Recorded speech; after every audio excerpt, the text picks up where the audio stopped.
Alright, you clicked on this video. That means you're interested in visual novels, or VNs for short. Very good, but one problem remains. Where to start? There's a vast library of titles to choose from, and even if only part of it is in English, we, foolish mortals incapable of reading Japanese moon runes, have a good selection of excellent works. That said, there are some novels that I found more suitable for those who want to take their first steps in this world, and I'll try to briefly introduce their plots, my thoughts on them, and why I consider them good starting points. We'll begin by looking at shorter titles, better, for who's not yet sold on a longer experience, and gradually move on to lengthier VNs. In the description you'll find many useful links to find more information and obtain the novels in question. Without further ado, let us begin.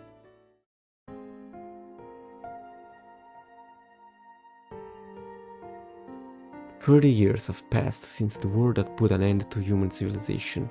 Concealed by the unending toxic downpour drowning the world in poison, our protagonist sneaks inside the ruins of a forsaken metropolis. He's a junker, living off salvage scraps. In the heart of the city, he finds the unexpected. An old pre-war planetarium, still staffed by a single humanoid robot calling itself Hoshino Yumemi. Oblivious of mankind's fate, she welcomes her first customer in 3 decades, and vainly tries her best to restore the planetarium to working order. The rugged survivor is at first annoyed by the chatty mechanical girl, but after sheltering for a night inside the building, he gives in, agreeing to repair the broken projector and gaze upon the starry sky. There are very few excuses for not reading Planetarian. Both world building and plot fit masterfully in the VN's short duration, but here, emotional involvement is the name of the game. Planetarian strikes deep.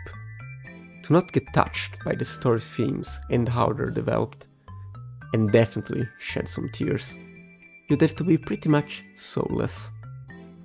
The innocent robot's desire to help humans, contrasting with the protagonist's harsh actions and memories, have the combined emotional impact of a freight train.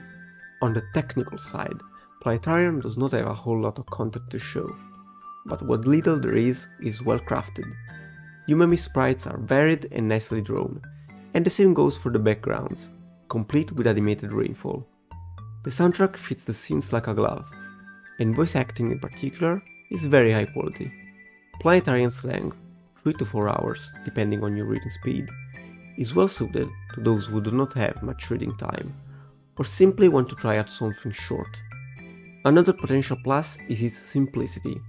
This VN is a so-called kinetic novel, meaning it gives readers no choices or means to influence the events. Ideal for those who want a straightforward experience, with no roots or alternate endings.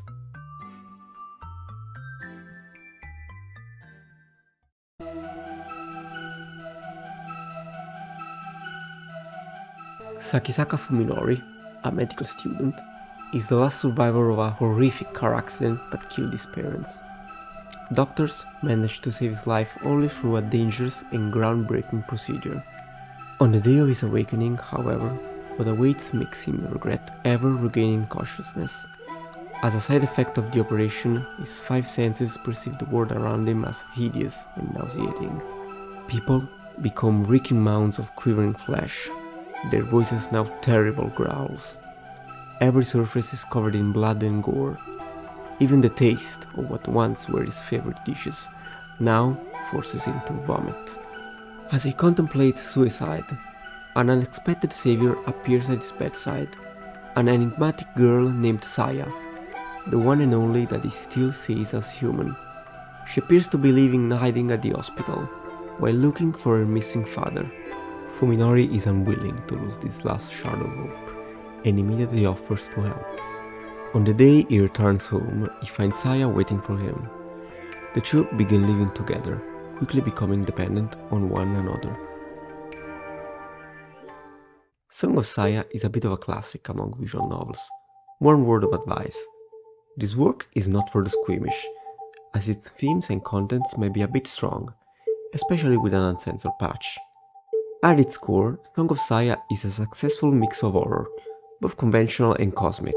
Hello Lovecraft! Welcome to Japan! Mystery and love story, even if the latter develops in a desperate addiction. Living Fuminori's maddened world gives the Vienna atmosphere best described as creeping insanity, reinforced by a soundtrack that fulfills its role almost too well. But even when we do come to see reality through the alpha perception of other characters, the story remains deeply disturbing. The protagonist keeps his condition hidden, but those who surround him observe and feel the consequences of his actions. These experiences are, in turn, perceived as alien and wrong, parallel to how Fuminori's come to live his universe. This one is a short novel as well. Reading through all endings should not take more than 10 hours. In terms of overall quality, it's excellent, even if horror might not be everyone's cup of tea. It is possible to choose between a censored and uncensored version. Unfortunately, if you bought the game on Steam, the only way to apply the adult patch is to buy it separately from JAST USA. As such, if you want adult content, I strongly suggest to buy the novel directly from the publisher's website.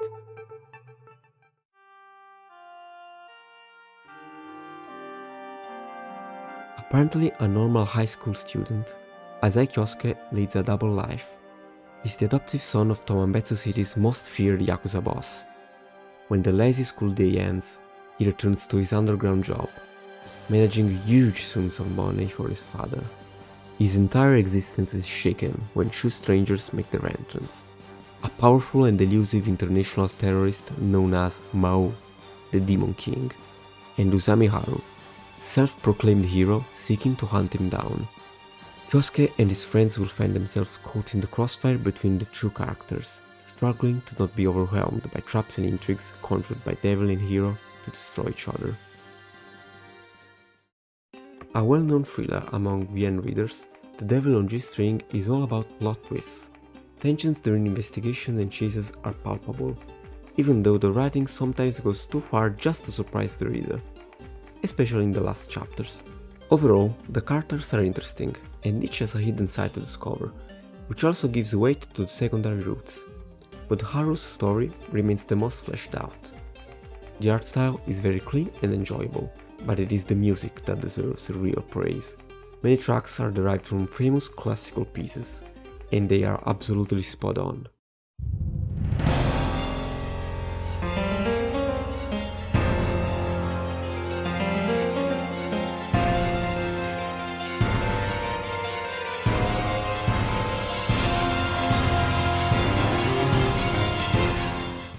The original tracks are easily on par as well.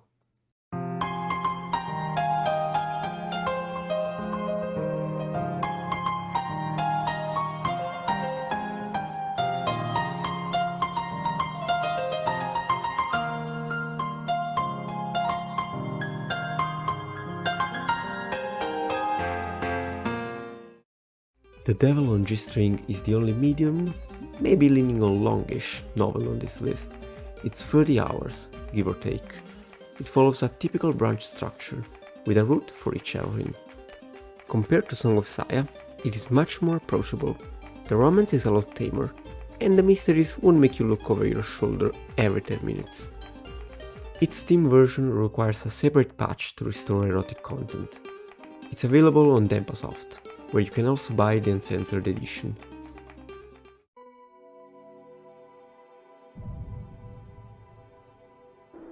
In Lemieux, an underwater theme park, it's a day like any other. Crowded hallways, screaming children, and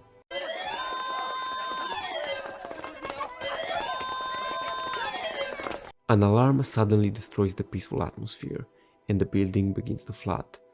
While visitors are quickly evacuated, 6 unfortunate souls remain trapped 51 meters under the waves. To make things worse, a pressure imbalance leaves them only 119 hours to escape before the structure collapses and sinks. The group will discover that many things, among them the nature of the incident itself, are not as they seem. Ah, ever 17. Talking about it brings back a certain nostalgia. as it was my very first visual novel. Many consider it a masterpiece of this genre, sci-fi mystery, and with good reasons.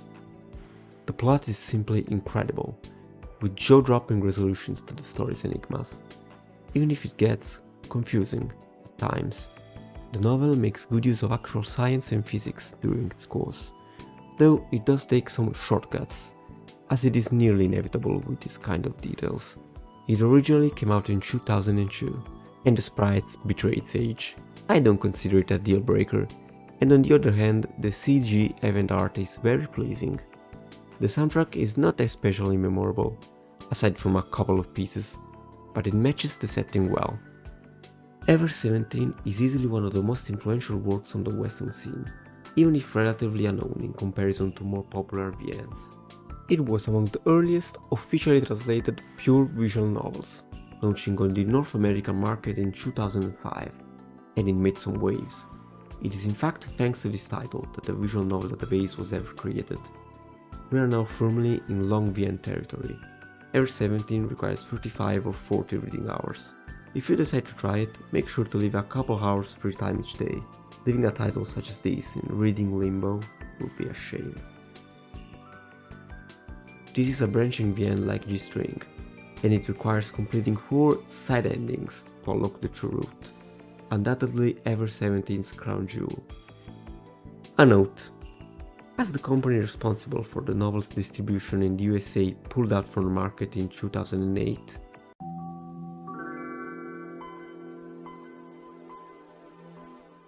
finding an alleged copy of the game without selling one or both kidneys is almost impossible, as the English edition was only sold on physical media. To spare you the hassle, you'll find instructions to begin reading in the description.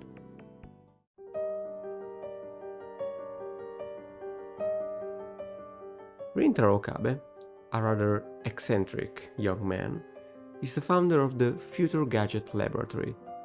Beyond the fancy name, it amounts to a group of friends tinkering with electronics, with the hopeless goal of inventing something useful. But one day, impossible becomes reality when they realize that one of their previous gadgets, a microwave oven wired to a cell phone, is capable of acting as a sort of time machine, sending phone texts to the past and changing current events. As they conduct experiments on this strange form of time travel, they'll find themselves in the crosshairs of a shady organization, all too interested in their achievement. The plot starts on a very engaging note, piling questions on the reader's plate that build up to rewarding answers, for both them and the protagonist. I find, however, that the central part of the novel gets a tad drawn out, shifting the focus from the main events to side characters for a few chapters. The music is enjoyable, but it's the unique art style that really catches attention. Too bad it did not carry over to other titles in the series. Speaking of unique, Steins Gate's choice system gets a mention. Instead of choosing a course of action via on-screen buttons like in the majority of VNs, you can directly influence story outcomes by sending text and making calls with Okabe's mobile phone.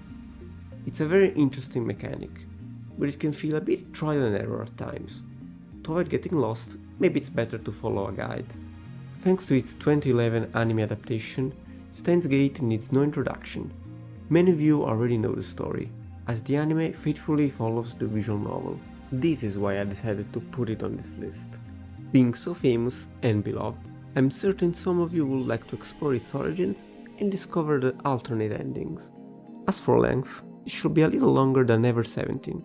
Thus, an excellent entry point to longer visual novels. On Steam, you will find 2 versions of this title, Steins Gate and Steins Gate Elite. The latter trades the standard background sprite interface layout for scenes from the anime narrated by the novel's text. I personally recommend the original edition, especially if you already watched the animated series.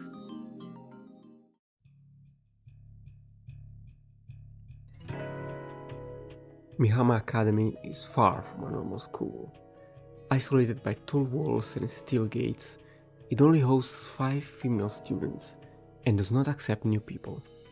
The arrival of a 6th student, Yuji Kazami, puts the girls on edge. Not only is this an unfamiliar face, but it belongs to a guy. but just like them, Yuji isn't exactly normal. While attending school, he's still involved in his old line of work, Black Ops for the Japanese government. Don't dig into other people's past is an unspoken rule for the small group. But our protagonist will soon discover that each classmate has a problematic background that keeps them behind the academy's walls, hidden from society. If the plot reminds you of typical anime high school idiocy in some part, do not fear. The Fruit of Grisaia reaches well above expectations. The plot itself revolves around each of the 5 heroines. All of them are complex, multifaceted characters whose strengths and weaknesses drive each of their respective routes. Yuji is the same. He's got plenty of personality, making him very interesting and entertaining. Grisaia explores many themes, depending on which route you choose to follow. No hunger would go unsated. We've got romance, school life, comedy, drama, action, even spy fiction. Come and get it by the boatload. While the art is very pretty, the soundtrack is a bit limited. It will, however, absolutely get stuck in your head for years, trust me. An extremely positive aspect unique to this novel is the English translation. It is absolutely top-notch. Not to mention hilarious. I wasn't sure about adding The Fruit of Grisaia on a beginner's list. It's very, very long. Even though it's one of the most accessible among VNDB's very long titles, novels clocking in at more than 50 reading hours, it's still a big time investment. Grisaia is a series, a main trilogy with many accessory titles, but The Fruit of Grisaia is self-contained, thus reading the entire franchise to enjoy the story is not needed. Once again, the Steam version is censored and there is no legal way of restoring adult content. You can, however, buy an uncensored version on Denpasoft's website. Each of these is a good starting point, and I plan to review them in depth down the line. After reading through one or all of them, I encourage you to visit the Visual Novel database to look for more enjoyable titles. You can use the tag system to easily find VNs matching your tastes. I hope you liked the video, and if you have any questions or are interested in a particular visual novel, I will be more than happy to answer any comments. Farewell and good reading!